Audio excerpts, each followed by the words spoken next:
Buenas tardes a todos. Les hago un pedido previo que se muteen, que silencien los micrófonos, así la expositora puede dar su charla sin ruido de fondo. Hoy tenemos de invitada a la doctora Patricia Susana González, ex docente de Derecho Social de la Universidad Nacional de La Plata y de Derecho del Trabajo de la Facultad de Ciencias Económicas de la Universidad Católica Argentina. El tema hoy es extinción del contrato de trabajo por voluntad concurrente de las partes en el contexto actual. Ustedes saben cómo es la mecánica de estos conversatorios, pueden dejar sus preguntas en el chat, que nosotros las trasladamos, o si no, al finalizar la exposición, de manera ordenada, se abren los micrófonos y hacen las consultas y el intercambio de experiencia. Asimismo, el presente conversatorio va a ser subido al canal oficial de YouTube de Nuevo Colegio. Así que nada, Patricia, muchísimas gracias por tu generosidad. Yo siempre destaco eso en los invitados a los conversatorios, porque no es una clase magistral, sino que es un intercambio de experiencias que muchísimo, a esta altura de la carrera, es muchísimo más rico. Así que gracias y adelante. Bueno, buenas tardes para todos. Muchas gracias por la invitación y espero poder contribuir aunque sea con algo mínimo, a las inquietudes que ustedes puedan tener, y bueno, y entre todos intercambiar experiencias sobre este tema que es tan apasionante como es el derecho del trabajo en sus distintos aspectos, ¿no? Esta vez, bueno, vamos a conversar sobre un tipo de extinción del contrato de trabajo que es la extinción motivada en la voluntad concurrente de las partes. Esta causal de extinción está prevista en el artículo 241 de la Ley de Contrato de Trabajo, como ustedes bien lo saben.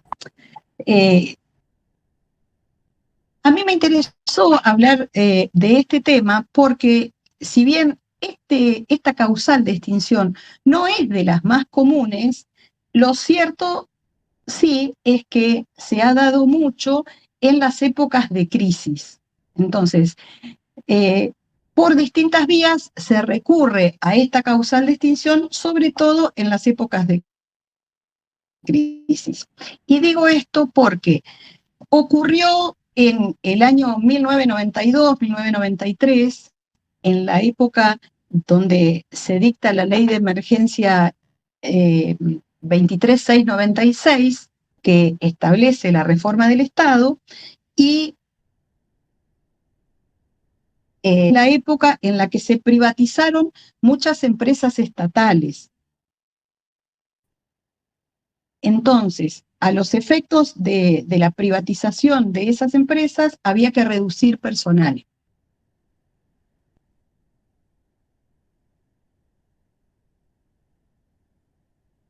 Y es a través de un formato que se llamó retiros voluntarios. Digamos, fue una manera de denominar que se le dio a lo que en realidad fueron extinciones por mutuo acuerdo, porque en definitiva, en la formalización de esos retiros voluntarios se hacía constar que se realizaban conforme el artículo 241 de la LCT y se abonaba, en ese caso, alguna suma de dinero. Después vamos a ver si es válido eso o no es válido, si se puede o no se puede. Entonces, estamos en aquella época del año 1992, Ley de Emergencia Económica y de Reforma del Estado, que motiva entonces la utilización de esta figura contractual, de esta forma de extinción. Luego, en la crisis del año 2001 y 2002, nuevamente vuelve a ser utilizada esta forma de extinción, pero en esta oportunidad, la ley de emergencia dictada en aquel momento, que fue la ley 25.561, esa ley de emergencia estableció en el artículo 16 la suspensión de los despidos sin justa causa. Entonces, se suspendían por 180 días los despidos de sin justa causa, y en el caso de que se contraviniera esa suspensión y de todos modos se despidiera a un trabajador, trabajadora sin causa, entonces el empleador debía abonar una indemnización duplicada.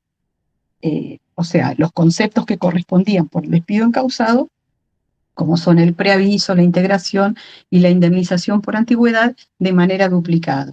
Entonces, también como para encontrar otra salida que no fuera abonando esta duplicación, entonces se recurrió a la figura del mutuo acuerdo extintivo.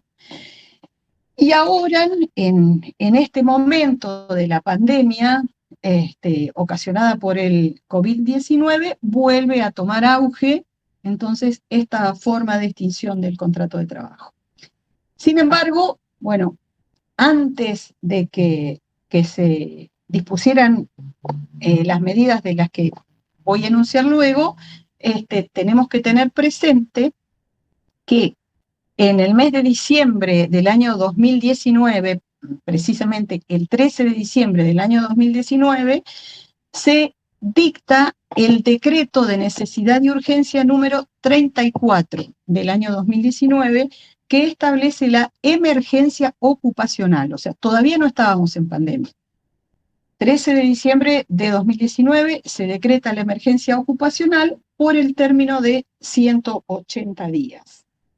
Con motivo de la emergencia dictada y con el objeto de preservar el empleo, es lo que decía los considerandos del decreto, se estableció entonces que en los casos de despido sin justa causa, el empleador que despidiera sin justa causa debería abonar al trabajador damnificado la indemnización duplicada.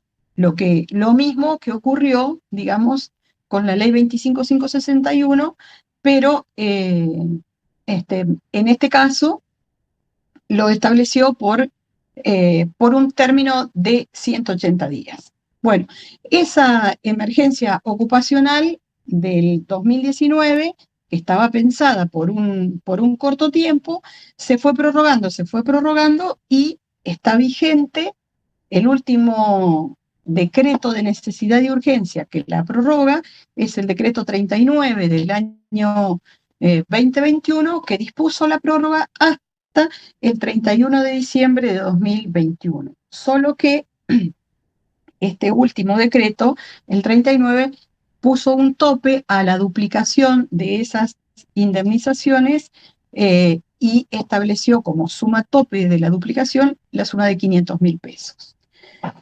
Entonces, después de este decreto dictado en diciembre de 2019, o sea, antes del tema de la pandemia, unos días después, 7 días, 8 días después, se dicta la ley de emergencia 27.541, que es llamada Ley de Solidaridad Social y Reactivación Productiva.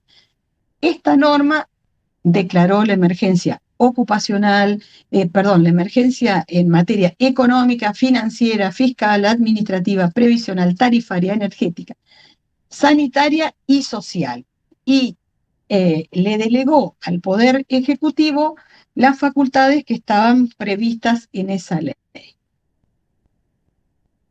Es decir, en diciembre tenemos estas dos normas. En el mes de marzo de 2020, ya con la pandemia instalada, se dicta un nuevo decreto de necesidad y urgencia, el decreto 329 del año 2020, que prohíbe los despidos sin justa causa y por falta o disminución de trabajo.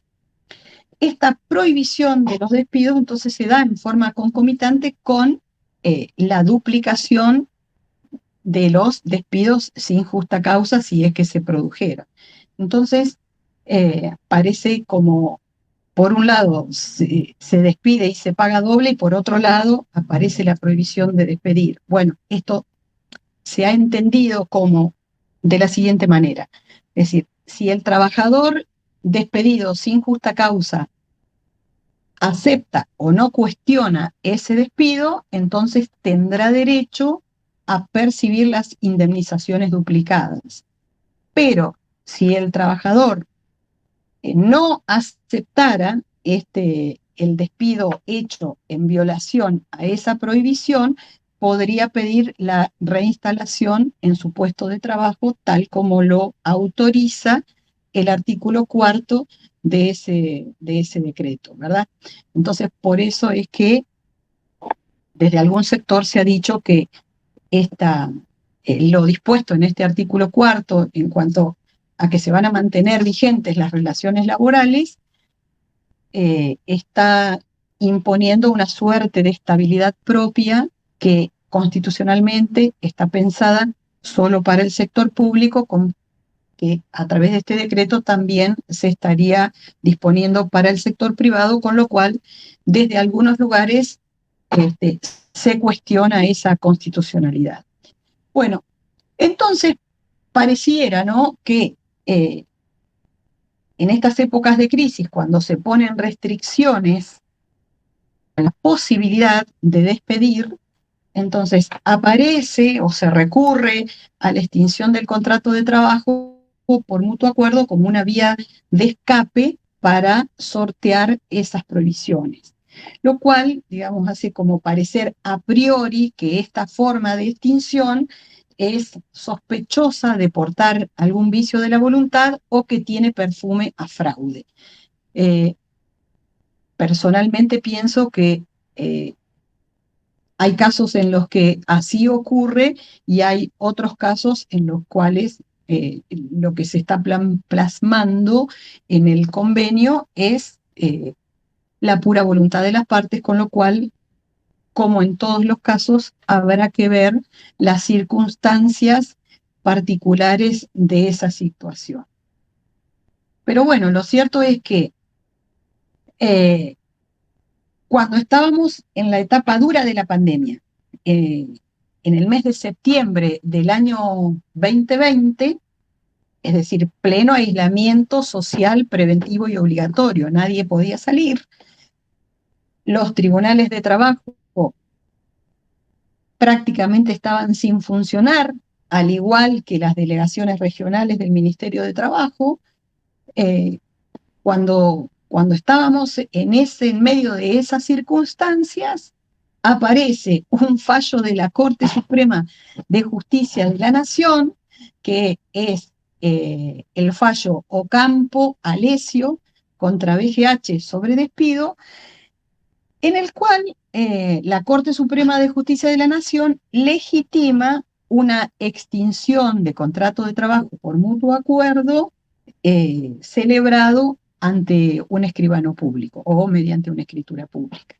Entonces, la Corte de la Nación legitima y dice que está bien esta extinción realizada de esta manera. Ese fallo, bueno, obviamente fue objeto de muchísimos ataques desde distintos sectores, ¿no? Por un lado se dijo que la Corte estaba actuando con una connotación política porque con esa decisión que había tomado era como que les estaba enseñando el camino a los empleadores de cómo sortear entonces la prohibición de despidos y la duplicación de las indemnizaciones. Desde otro lado, también se dijo que la Corte estaba avasallando la protección prevista en el artículo 15 de la Ley de Contrato de Trabajo, en tanto, digamos, no había habido en ese convenio un estudio de que existiera una justa composición de los derechos y obligaciones de las partes, como lo requiere el artículo 15, con intervención de la autoridad administrativa o judicial del trabajo. Entonces se consideró algunos consideraron entonces que se estaba avasallando esa protección. Pero bueno, más allá de todo ello, y antes de analizar específicamente ese fallo, digamos, sin emitir yo un juicio personal, creo que, bueno, debemos considerar cuáles son los requisitos que el artículo 241 de la Ley de Contrato de Trabajo prevé como para considerar ajustada a derecho la extinción o esta forma de extinción prevista en ese artículo.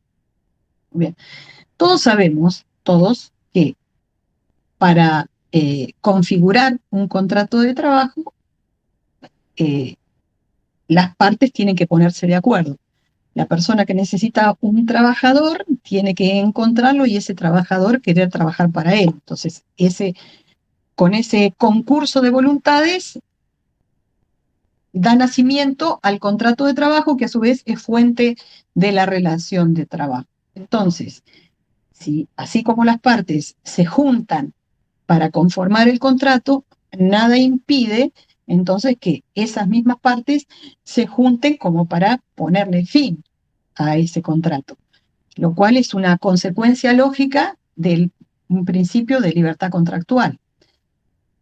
En el caso del mutuo acuerdo, la ley prevé dos maneras de expresar ese mutuo acuerdo. Puede ser mutuo acuerdo expreso o tácito. Cuando el mutuo acuerdo para extinguir el contrato de trabajo es expreso, la misma ley pone ciertos requisitos de validez, condiciones de validez de ese convenio. Y en el caso de la extinción tácita, lo que la ley requiere es analizar el comportamiento de las partes, es decir, que tiene que haber un comportamiento concluyente, recíproco e inequívoco de que las partes han decidido abandonar la relación de trabajo. Yo me voy a referir más bien a la extinción expresa, pero bueno, con relación a lo tácito, quiero decir que a la forma de extinción tácita por voluntad concurrente de las partes, hay que analizar entonces estrictamente esta circunstancia, porque si tenemos en cuenta lo que dice el artículo 58 de la Ley de Contrato de Trabajo, no se presumen las renuncias al empleo, ¿verdad? No se presumen. Entonces, por eso es que la ley dice, bueno, analicemos que exista un comportamiento concluyente, recíproco, es decir, que ambas partes den por abandonada la relación y además inequívoco. Por ejemplo, bueno, clásicamente decimos, bueno, si una persona que trabaja en una empresa A, en el mismo horario que trabaja en la empresa A, se va a trabajar a la empresa B y el empresario no lo convoca a que retorne y el trabajador tampoco avisa que va a volver y pasa el tiempo, se entiende por el comportamiento inequívoco de las partes que ellas han decidido abandonar la relación de trabajo. Bueno, pero volviendo a la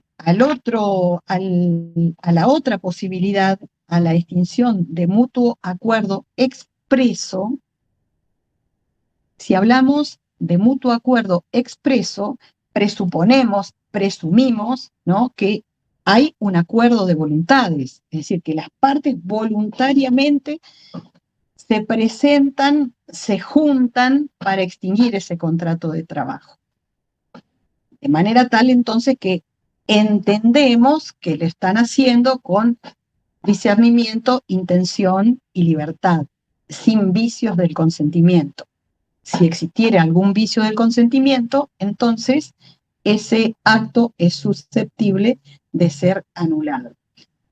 Pero los recaudos, entonces, que la ley exige como requisitos de validez o recaudos ad solemnitatem, son los siguientes. Y es, primero, que si las partes deciden extinguir el contrato de mutuo acuerdo, deben hacerlo ante un escribano, mediante escritura pública, o ante la autoridad judicial o administrativa del trabajo. Y el segundo recaudo es que ese acuerdo debe hacerse con la presencia personal del trabajador.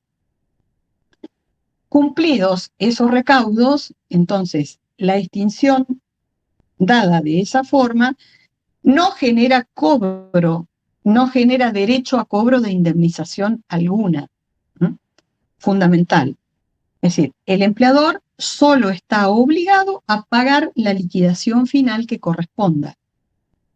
Es decir, los días trabajados hasta el momento en que se celebró ese acuerdo, el aguinaldo proporcional y las vacaciones proporcionales. No tiene que pagar más nada.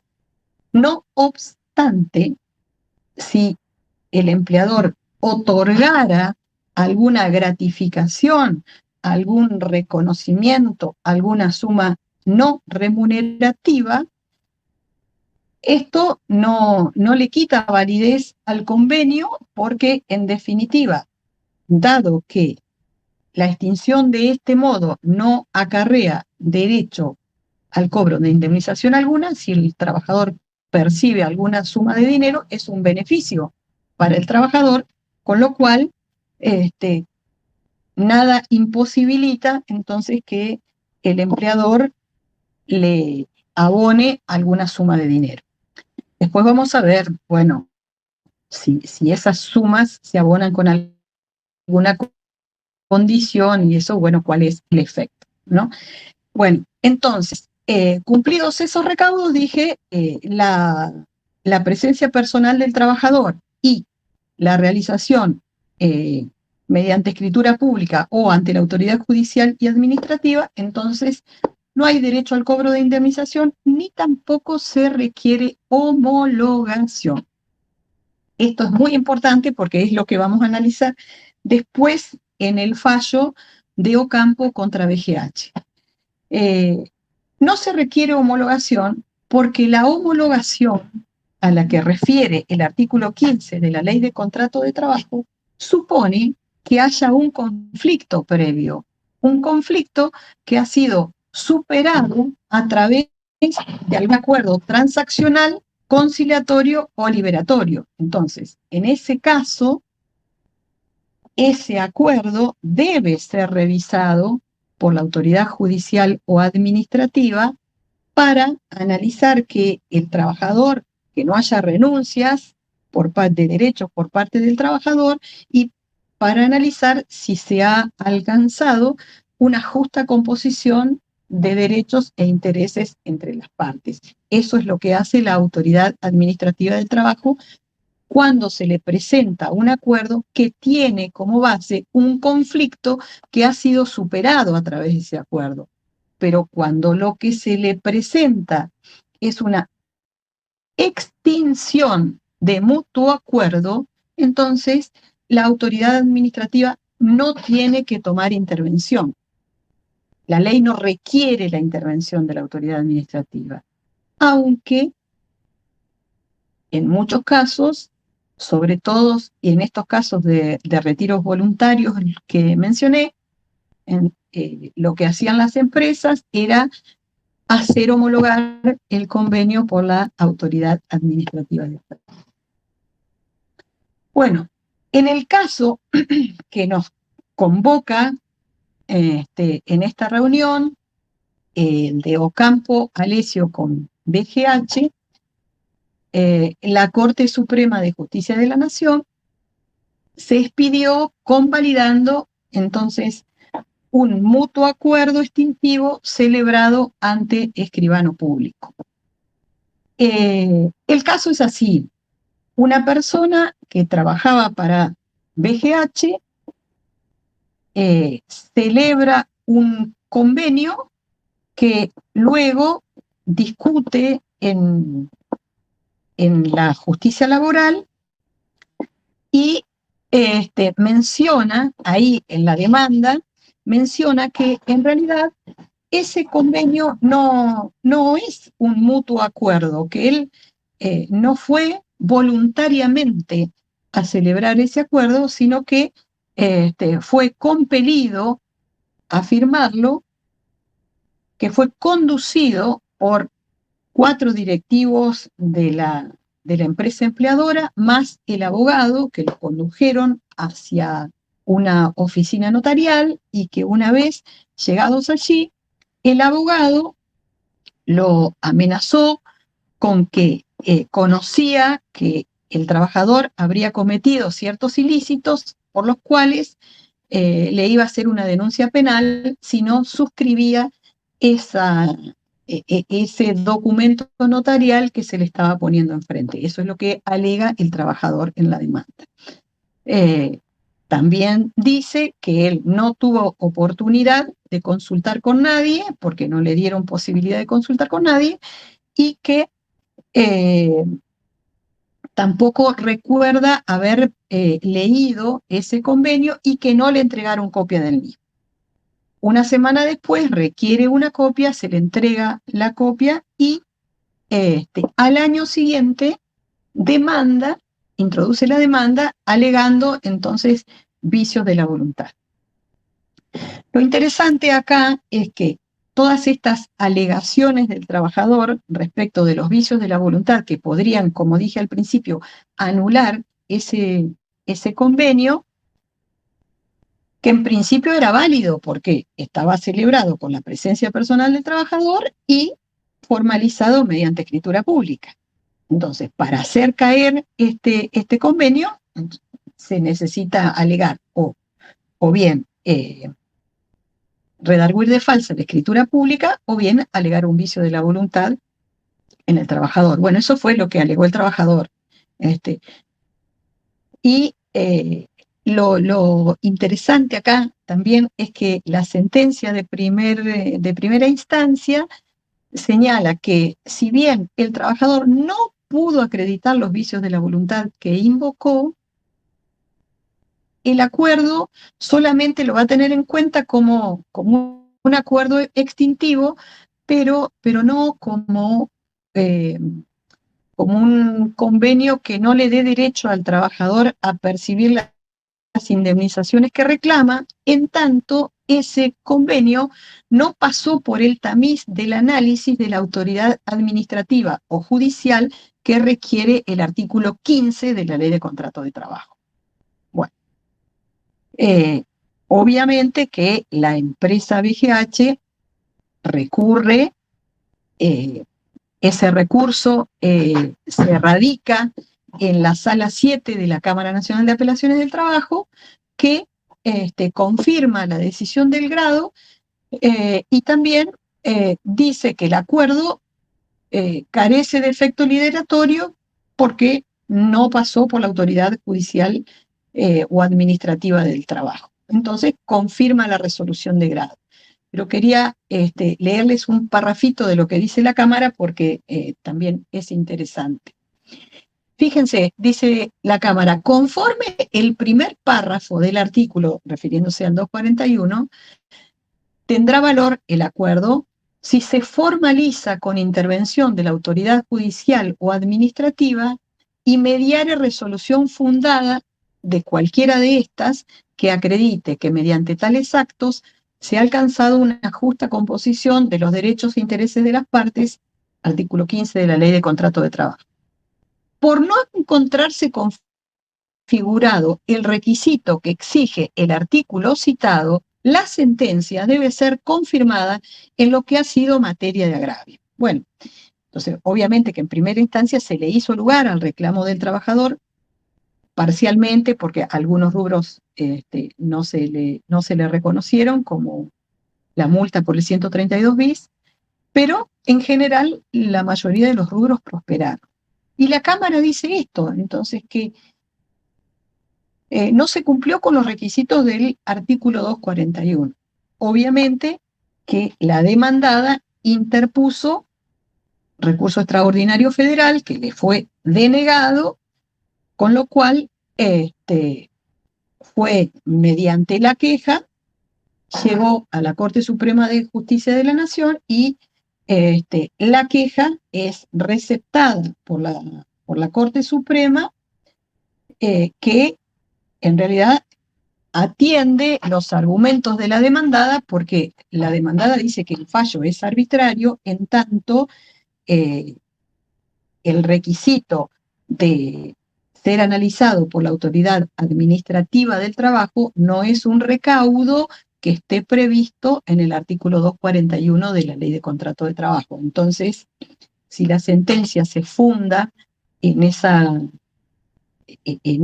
norma, no es tal, es pura arbitrariedad del sentenciante, con lo cual la Corte hace lugar a la queja, declara procedente la queja y deja sin efecto la sentencia.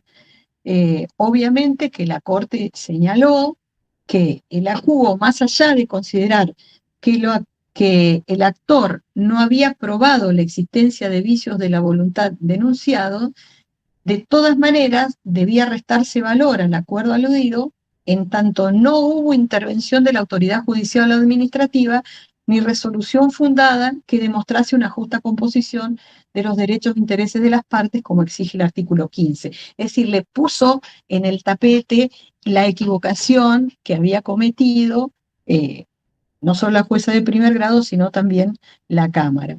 Y también señaló, entonces, que no constituye una derivación razonada del derecho vigente la exigencia de homologación administrativa cuando tal homologación no está prevista en el artículo y se requiere, como dije antes, únicamente en los casos de acuerdos transaccionales, conciliatorios o liberatorios. Entonces, en definitiva, la Corte descalifica el fallo con fundamento en la doctrina de la arbitrariedad de sentencias.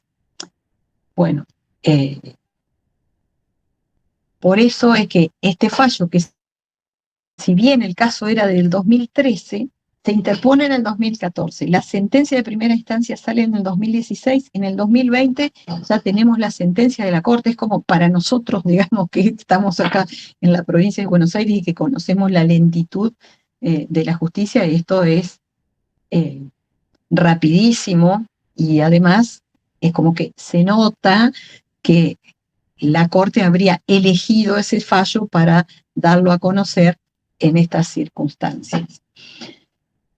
Sin embargo, esta decisión de la Corte es compartida o ya, digamos, de similar modo se han expedido otras cortes provinciales, como por ejemplo la Suprema Corte de Justicia de la provincia de Mendoza,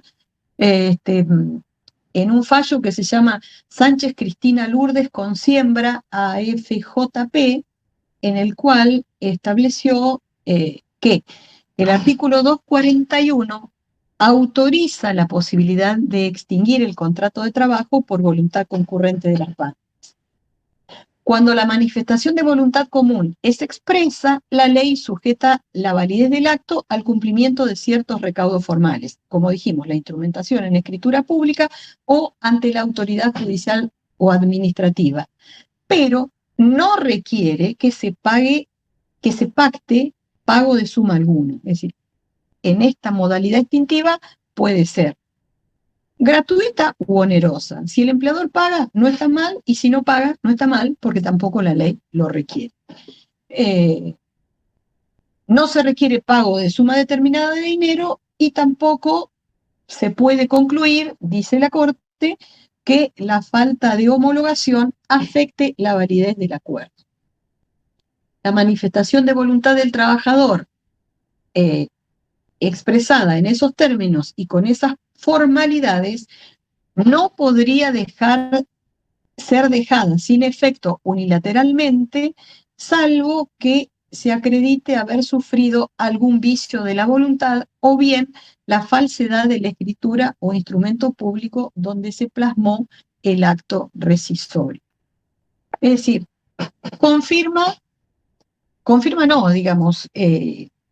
analiza del mismo modo que analizó la Corte Suprema de Justicia de la Nación.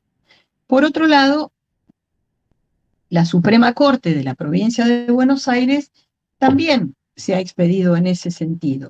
Y dice, en el fallo del 22 de septiembre del año 2010, y lo ha reiterado en otras oportunidades, en este fallo Blanc, Jorge, contra Banco de Galicia y Buenos Aires, señala que, acreditado que la relación laboral que unió al actor con la empresa accionada concluyó por voluntad concurrente de las partes en los términos del artículo 241, instrumentado mediante escritura pública y habiendo actuado el trabajador con total discernimiento, intención y libertad al tiempo de perfeccionarse aquel acto, no hay posibilidad de reclamo indemnizatorio por parte del trabajador, ni por ende carga económica alguna para el empleador.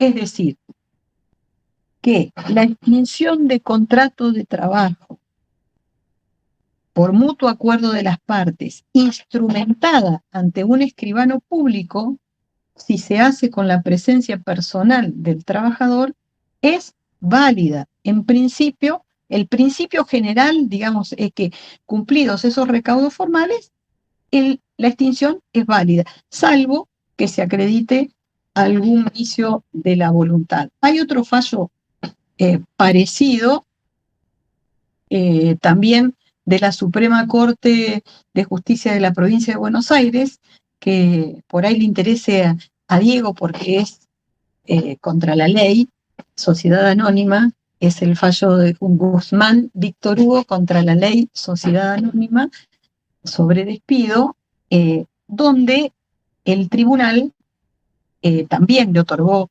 validez a la escritura pública y desestimó la demanda de Víctor Guzmán, donde Víctor Guzmán procuraba el cobro de diferencias de la indemnización por despido, horas suplementarias, bonificación por trabajos a terceros, y fíjense que acá en este fallo, por eso lo anoté, porque él reclamaba la duplicación de la indemnización prevista en la ley de emergencia, en el artículo 16 de la ley de emergencia económica 25561. Habían hecho un mutuo acuerdo, él pretende la nulidad de ese mutuo acuerdo y que se le pague con la duplicación prevista en esa ley de emergencia.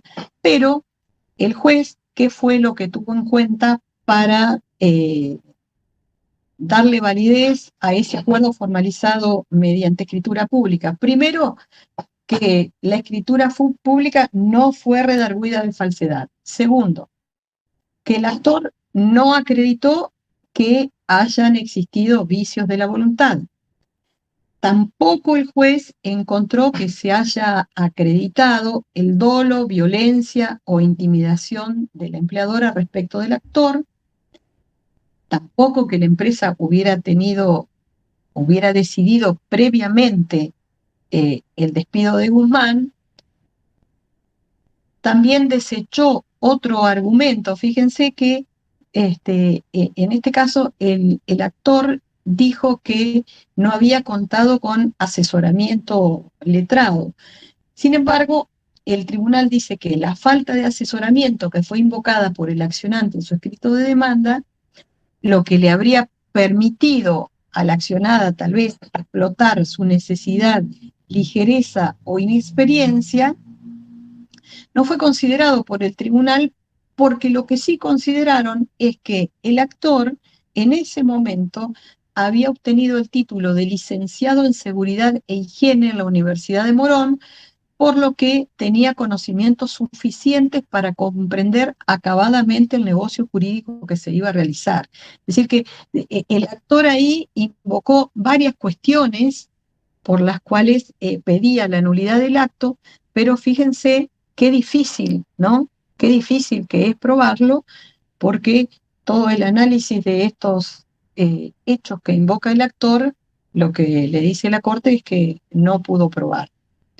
Y que además otra cosa importante, pero aunque no determinante, sino que una más entre todas las que enumera, es que él recién inicia el reclamo un año después de operada la extinción por mutuo acuerdo, es decir, espera un año para recién atacar de nulidad ese acto. Por lo tanto, entonces, habiéndose finalizado por voluntad concurrente de las partes y no habiendo podido comprobarse ningún vicio de los invocados, no correspondía dejar soslayar o dejar sin efecto esa modalidad extintiva. También otro de los requisitos previstos en la ley es la presencia personal del trabajador. Bueno, ¿qué ha pasado en la jurisprudencia cuando de pronto ese acuerdo extintivo no es suscripto personalmente por el trabajador? Bueno, hay un caso que se llama Carrizo Andrés Avelino con Volkswagen, que también es de la Suprema Corte de Justicia de la provincia de Buenos Aires, en el cual la extinción por mutuo acuerdo se instrumentó a través de retiros voluntarios que fueron suscriptos no por los trabajadores involucrados, sino por la representación sindical. Entonces, careciendo el convenio de la presencia personal del trabajador, como el artículo 241 lo requiere, entonces no puede ser suplido ese recaudo por la asociación sindical que representa al trabajador. También en otro fallo señaló la Corte que tampoco suple el recaudo de la presencia personal del trabajador el mandato que el trabajador hubiera extendido a otra persona, aún cuando lo hubiera hecho a través de escritura pública, ¿no? Lo que se requiere es la presencia personal del trabajador, ya sea ante escribano, ante la autoridad judicial o la autoridad administrativa. Y por otro lado, habíamos dicho que cuando se cumplen los recaudos, estos de la presencia personal y las personas ante las cuales celebrar ese acuerdo, entonces no requiere homologación. Esto también lo tuvo en cuenta, lo subrayó la Corte de la provincia de Buenos Aires en el mismo fallo de Guzmán que les nombré recién. Entonces, repasados así rápidamente los recaudos que la ley dispone para considerar válidos este tipo de acuerdos y lo que la jurisprudencia tiene dicho acerca de los mismos, nos tendríamos que preguntar por qué los trabajadores entonces acordarían poner fin de este modo a una vinculación laboral cuando ese modo de extinción no le genera derecho al cobro de indemnización alguna.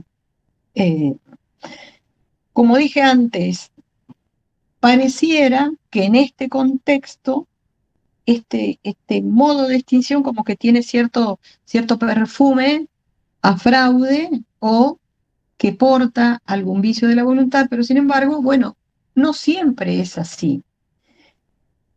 Yo pensaba que de pronto la situación de los trabajadores en la actualidad no es igual a la de nuestros padres, a la de nuestros abuelos, y bueno, para la gente joven que hay acá, a la de los bisabuelos sería.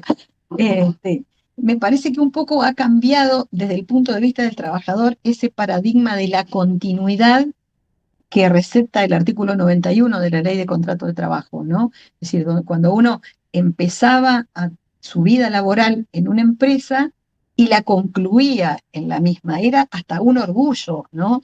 Es decir, toda mi vida laboral la desarrollé en esta empresa. Me parece que ahora, puede ser, es una apreciación mía, no sé qué opinarán ustedes, después lo conversaremos. Me parece que ahora no es tan así, que la gente que hay una dinámica como que la entrada y salida del empleo es el mismo trabajador no quiere estancarse en un mismo lugar, sino que busca por ahí de pronto crecer en otros lugares, en otras empresas. Obviamente que no en todos los casos es así, me estoy refiriendo a un sector de trabajadores. Esto generalmente ocurre por ahí con los profesionales, ¿no? Por ejemplo, los técnicos en electrónica, un ingeniero electrónico, un contador, un abogado, un médico, de pronto pueden aspirar a ir mejorando su situación en distintas empresas y entonces no se quieren atar a una empresa determinada, pero tampoco quieren perder la antigüedad que han acumulado en esa empresa. Entonces muchas veces negocian, ¿m?, con su empleador un retiro, ¿m?, y lo hacen instrumentándolo a través de un mutuo acuerdo. Y no me parece en este caso que esté mal. Pero bueno, podemos no opinar de manera distinta.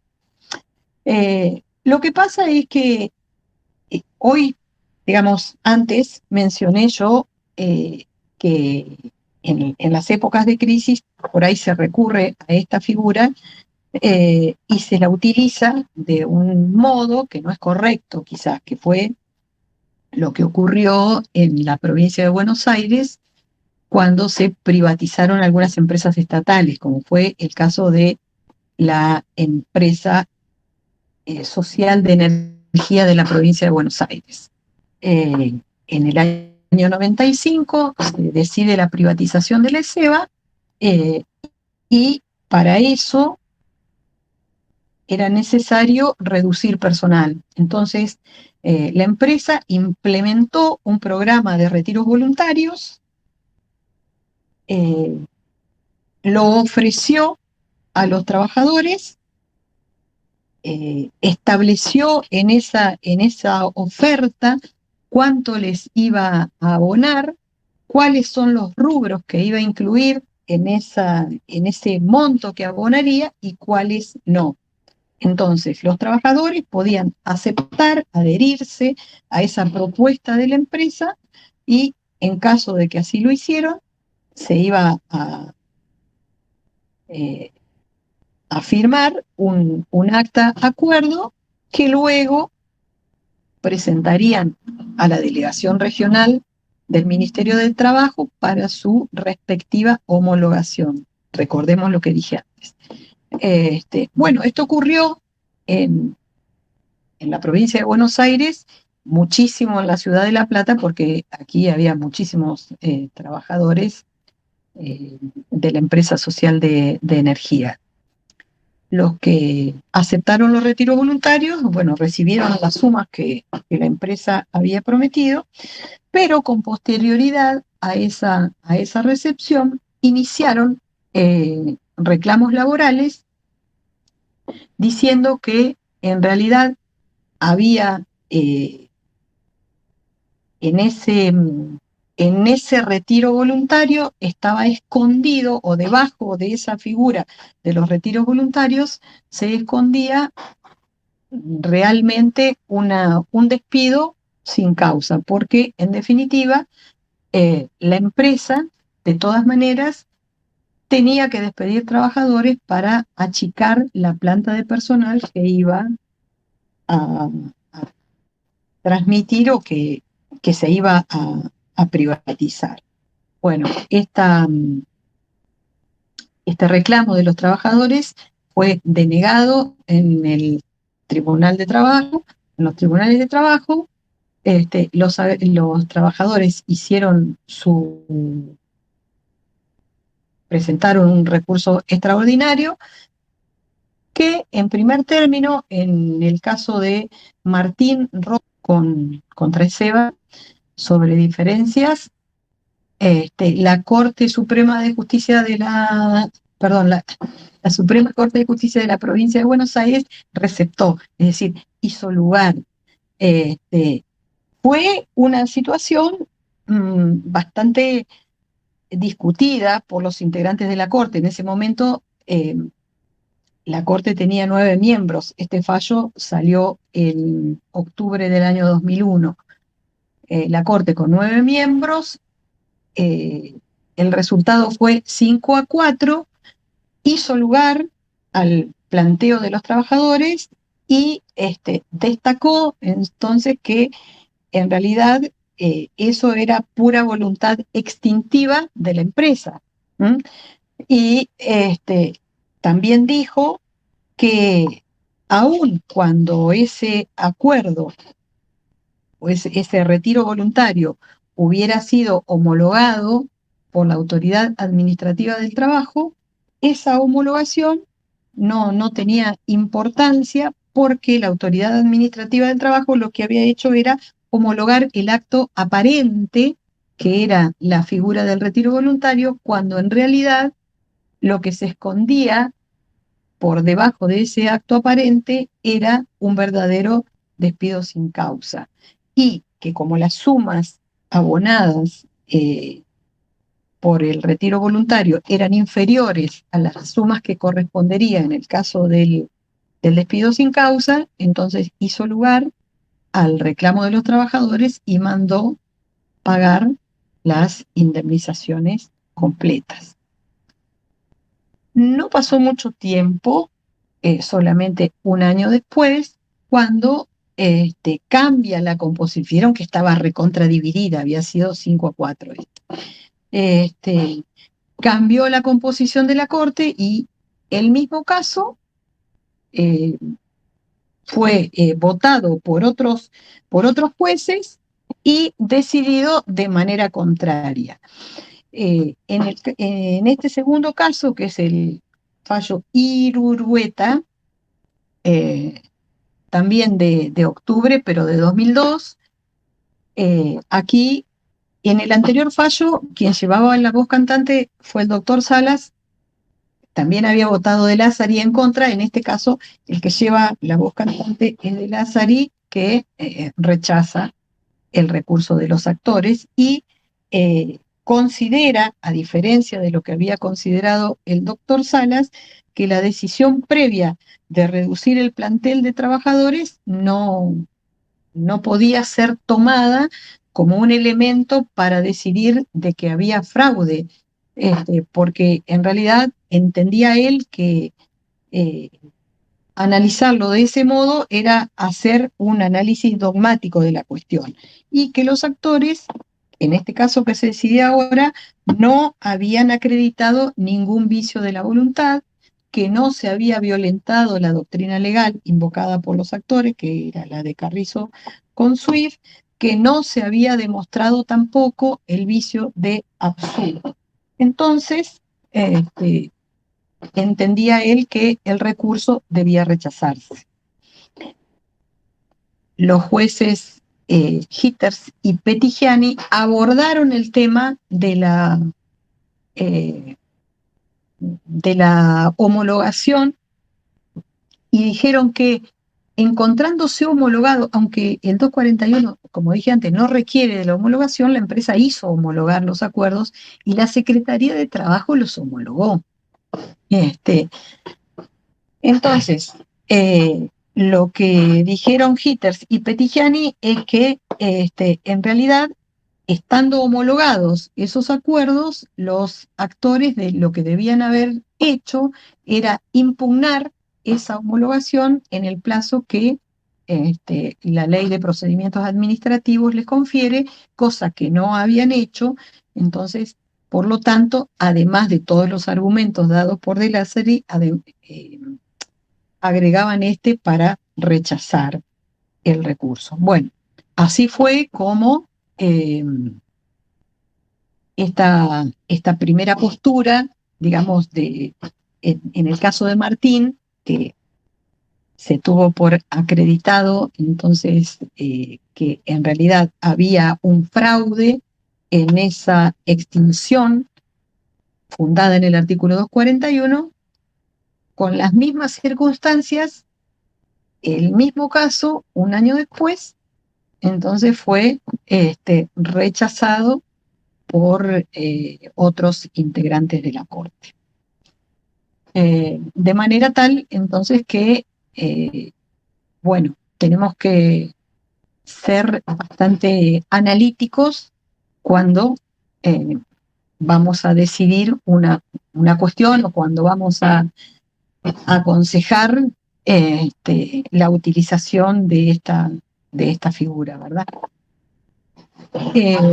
Entonces, me parece, como dije al principio, que es una figura interesante, que es una de las formas, de las tantas formas de extinción previstas en la ley de contrato de trabajo, que no podemos a priori determinar de que sea inútil y que por lo tanto merecería, como dicen algunos, ser derogada de la ley de contrato de trabajo.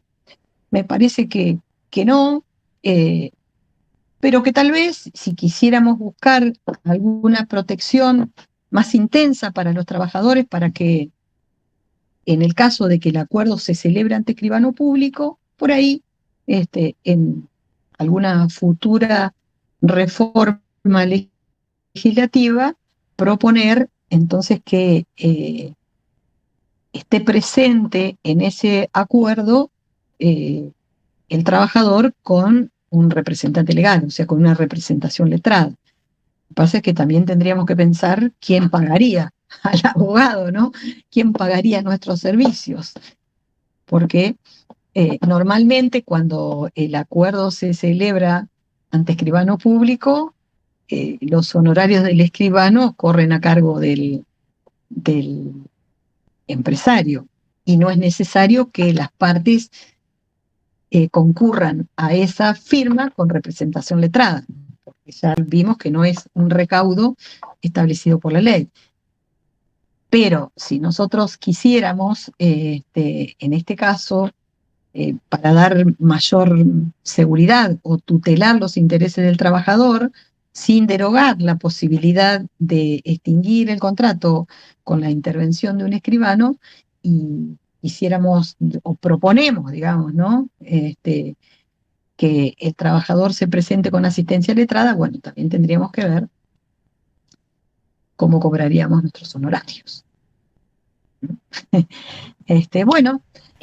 Si me permite, Patricia, sí. De alguna manera yo creo, haciendo una continuación de lo que usted, de esta reflexión final, de alguna manera yo creo que está evolucionando la jurisprudencia del momento que en uno de los últimos casos que usted explicó, el hecho de haberse graduado en un título terciario como licenciado, no recuerdo en qué especialidad, hace un poco que el trabajador, seguridad e higiene, exacto, hace que el trabajador pueda discernir, o al menos la Corte ve que hay un discernimiento en cuanto a lo que está afirmando el trabajador, cosa que en el caso de Ocampo no fue visto.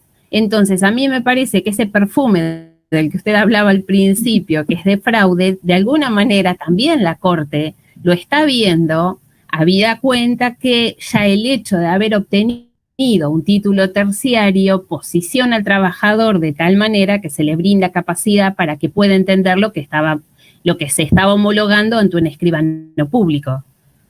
Me parece un poco así, como que sin decirlo, se está avalando que, bueno, si lograste este título, lo estás entendiendo. No claro, sé, es lo que a mí me parece. No, sí, coincido.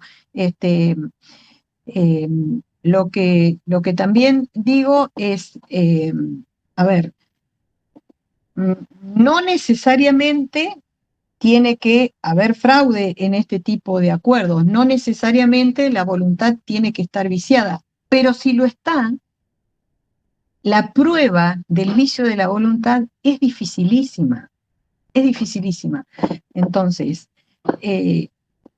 muchas veces, y esto acá dejando de lado, ¿no?, las leyes y la jurisprudencia, hablando un poco por la experiencia de todos estos años de ejercicio profesional, tendríamos que llevarnos a pensar si en este contexto en el que estamos ahora, donde muchas empresas directamente han cerrado, es decir, la gente se ha quedado sin trabajo porque la empresa cerró.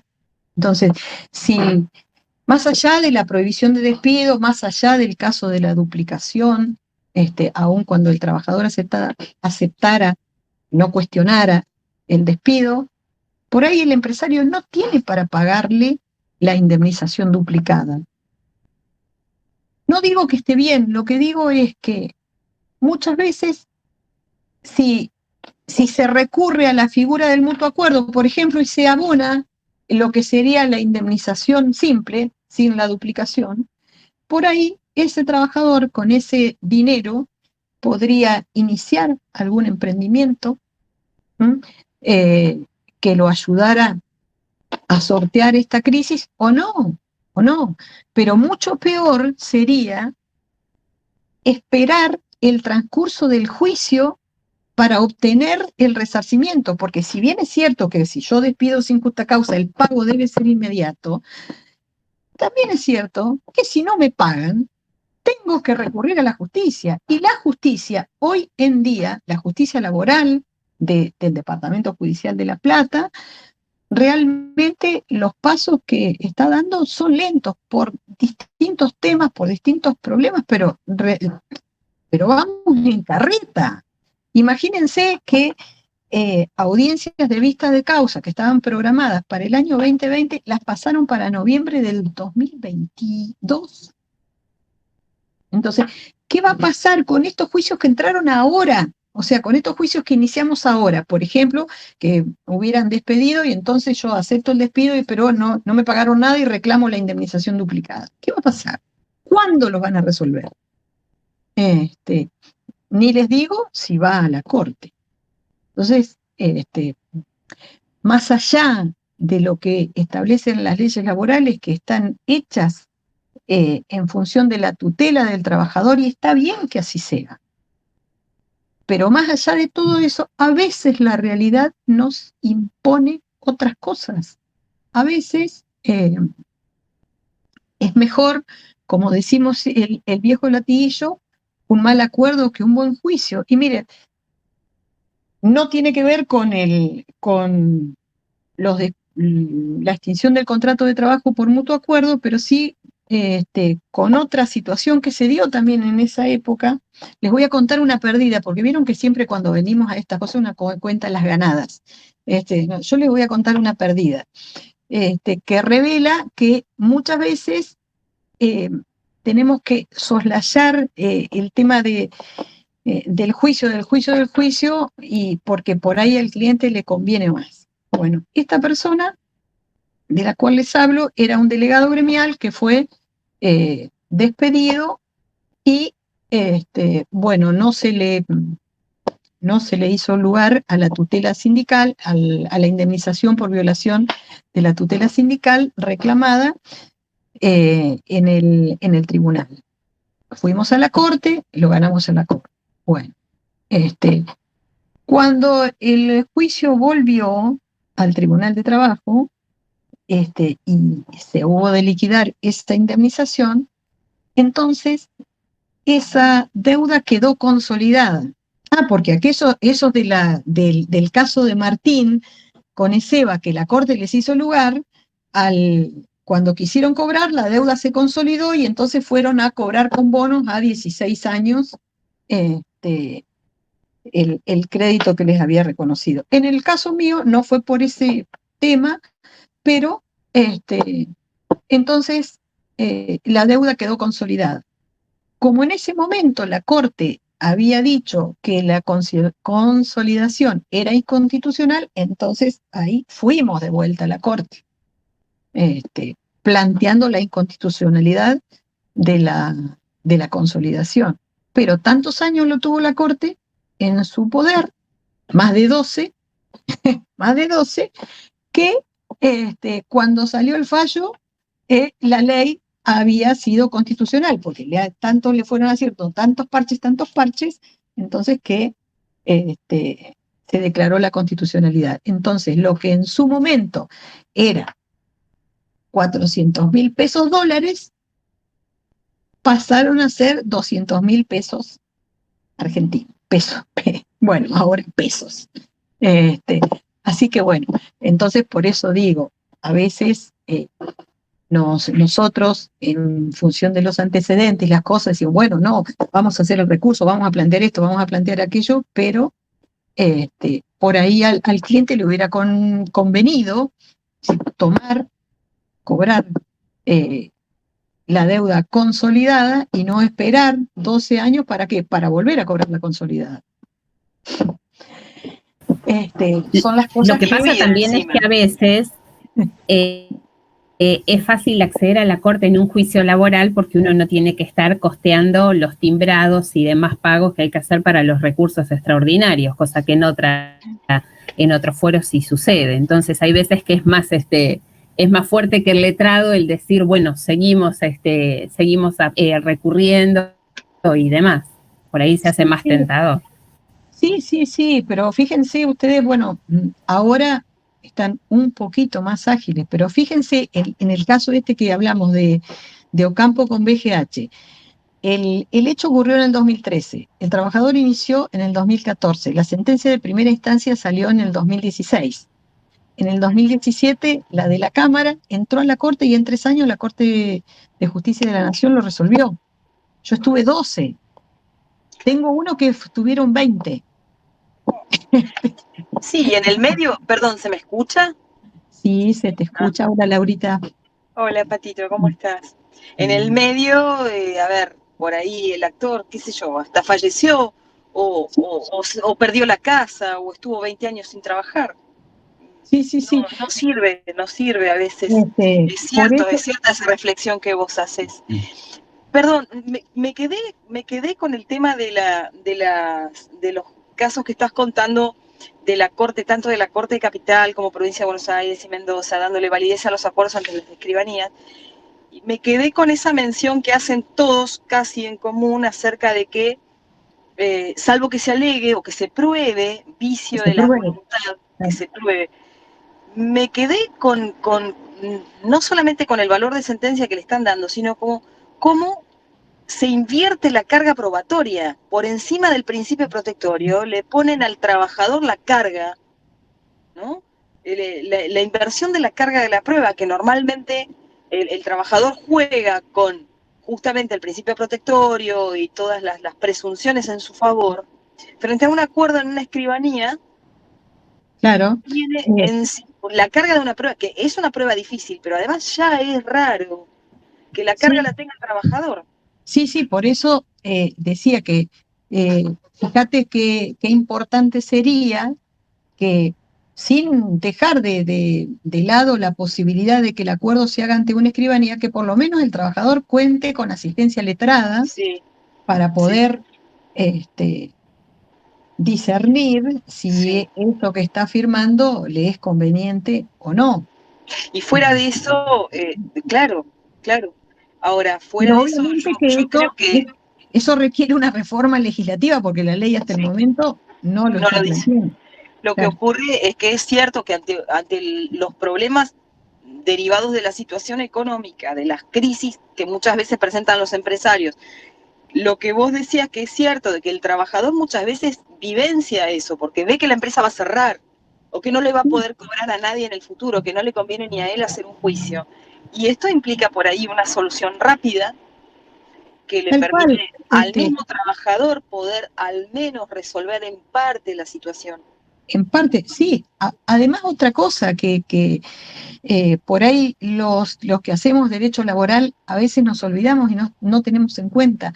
Pareciera que cuando hablamos de empleador siempre hablamos de la gran empresa, pero muchos de los que cerraron sus puertas, muchos de los que bajaron las persianas en estos momentos, son aquellos pequeños emprendimientos, esas empresas familiares, donde no pudieron, por más que el Estado les ayudó, que es cierto que el Estado ayudó a través de los ATP, que rebajó las cargas tributarias, es cierto, pero no fue suficiente.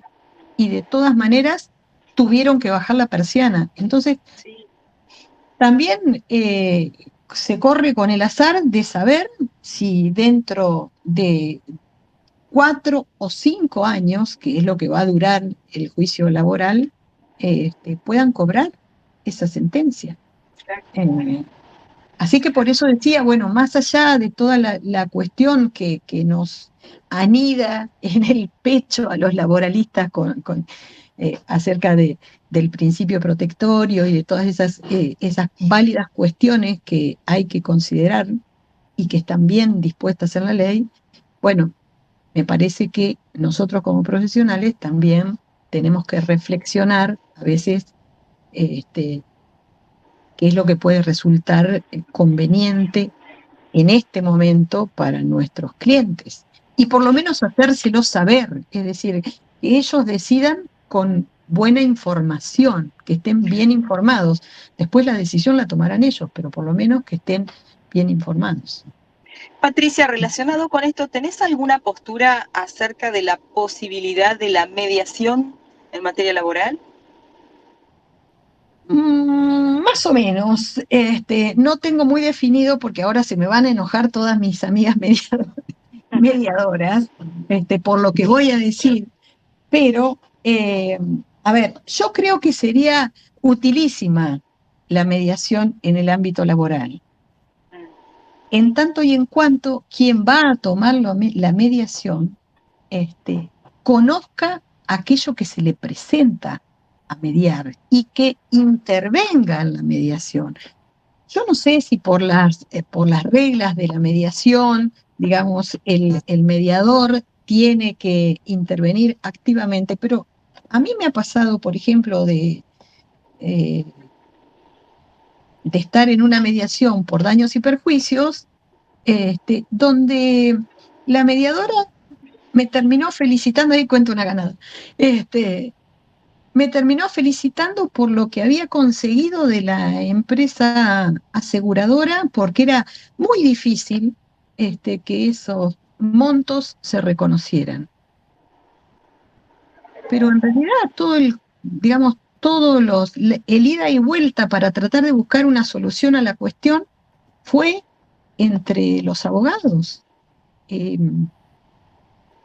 No sé, por eso digo, no sé si lo que estoy diciendo está acorde a las reglas de la mediación. Por ahí estoy diciendo algo que nada que ver. No, lo que pasa es que se ha desnaturalizado un poco, es cierto. Pero me parece que bueno, que claro, que... En teoría los abogados tendríamos que estar más callados en la mediación y el mediador tendría que trabajar con las partes, en teoría. Y que el mediador tendría que trabajar sin tomar partido por las partes. Porque esto es lo que ocurre también cuando vamos a la Secretaría de Trabajo, ¿no? Cuando vamos a una audiencia a la Secretaría de Trabajo, nos encontramos que la persona que toma la audiencia es proclive o siempre está a favor de lo que está reclamando el trabajador, cuando creo que el conciliador precisamente lo que tiene que hacer es tratar de conciliar, porque si yo me vuelco a favor de alguna de las partes que se presentan, ya sea del trabajador o del empleador, entonces estoy perdiendo la objetividad que como funcionario debiera tener, porque para proteger al trabajador están las leyes, ya está la ley dispuesta y todos los artículos que le dan tutela a los intereses del trabajador. El funcionario que interviene... Lo que pasa además que... Trabajo, perdón. Trabajo, como corresponde. ¿Sí? ¿Qué, Carla? No, lo que pasa es que también a los que hacemos laboral tenemos el artículo 25 de la conciliación que de alguna manera ya nos asegura una proximidad con la contraparte. Entonces, quizás pueda llegar a ayudar una mediación prejudicial, pero quizás en el fuero laboral, a diferencia de otro fuero, uno siempre está negociando previamente entablar la demanda, cosa que quizás en otro fuero no nos pasa. Sí. Y así todo no tenemos mucho éxito. Por eso terminamos entablando la demanda.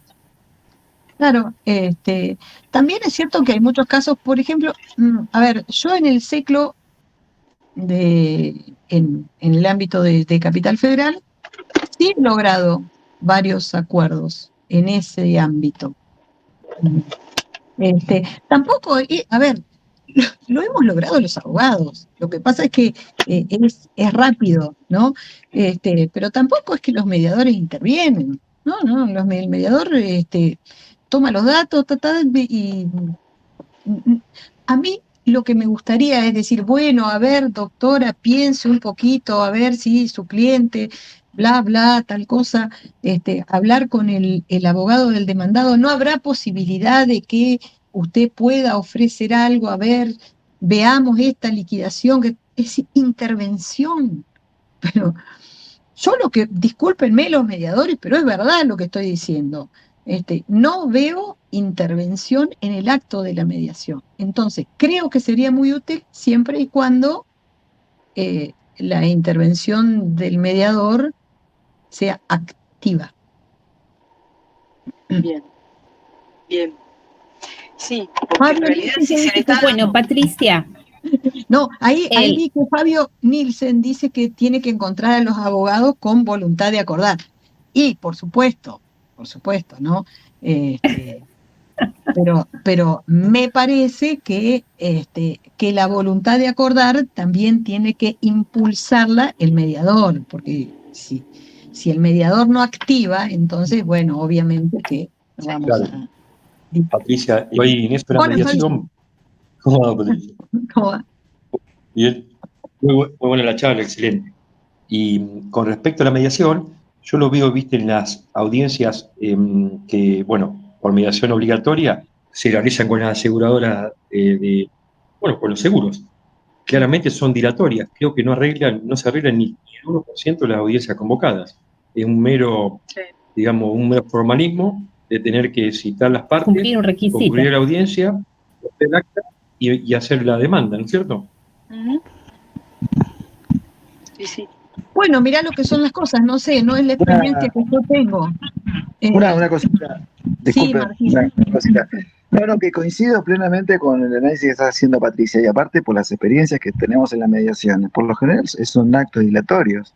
O sea, decir, esperar que el proceso pase para después continuar en tribunales. Y esa no era la esencia de la mediación, ni mucho menos. Y en el tema laboral, yo no he podido arreglar nunca en la audiencia de mediación un juicio laboral. Esa es la realidad.